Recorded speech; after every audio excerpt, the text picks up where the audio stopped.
Do you ever just sit back and watch people?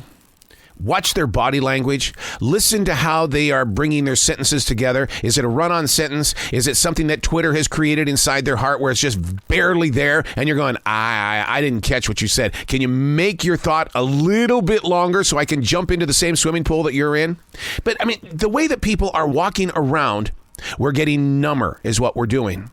And the question is, how can we re-energize the purpose and plan of why we need to pay attention to the process and progress of a planet that's going through tremendous amounts of changes? And we can't sit by and say, I'm going to let somebody else handle this. Because that's what's going on. Those other people that are handling it are doing it wrong, which is causing some friction in every corner of the world. This is not a complaint. This is called awareness. Learning to understand what is in your surroundings and how can you activate your own voice to help bring peace of mind to the path. Not just yours, but everything that's connected to it. Hey, it's Arrow. This is The Daily Mess, a chronological walk through an everyday world. I am a daily writer, the silent wolf. That means I sit on the side and I listen. I participate in ways that do not cause friction, but what I want to do is I want to create conversation. I want to be able to go in and study. I want to learn about what we are doing right and wrong, how we're missing, how we're gaining, how we're finding victory, and how we're failing. This is The Daily Mess. The challenges that feel more like a defeat and or attack. Yet once you're through them, it turns out to be a scratch more than just a cut. Have we given ourselves permission to make things bigger than what they really are? I mean, my goal is to always be aware, but to not make a determination until I have a larger part of the moment experienced.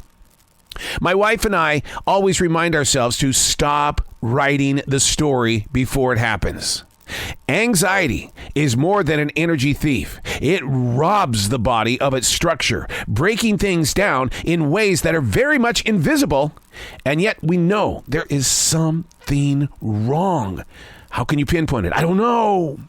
I just don't feel right. Okay, let's break it down. Let's find out what your trigger is. Let's get in there and see what has caused this miniature storm inside your giant head. I'm learning how to create play zones throughout the day.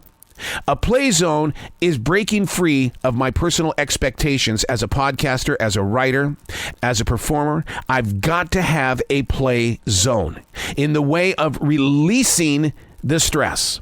Play zones can be a couple of quick VR games. You know, those goggles. I go bowling, I do pickleball, I do all these different things, but I don't play a violent game. I play something that is kind of sporty, challenging. It makes you think.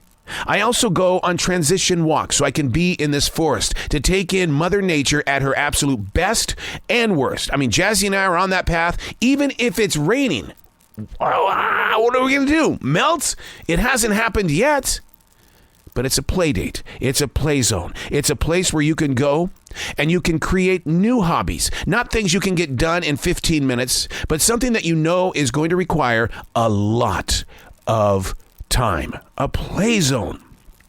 We did it as kids. We had a great time. And then suddenly, someone said, "You're an adult. Act your age." Well, I am. I'm going to create a play zone. I'm Arrow, and that's The Daily Mess.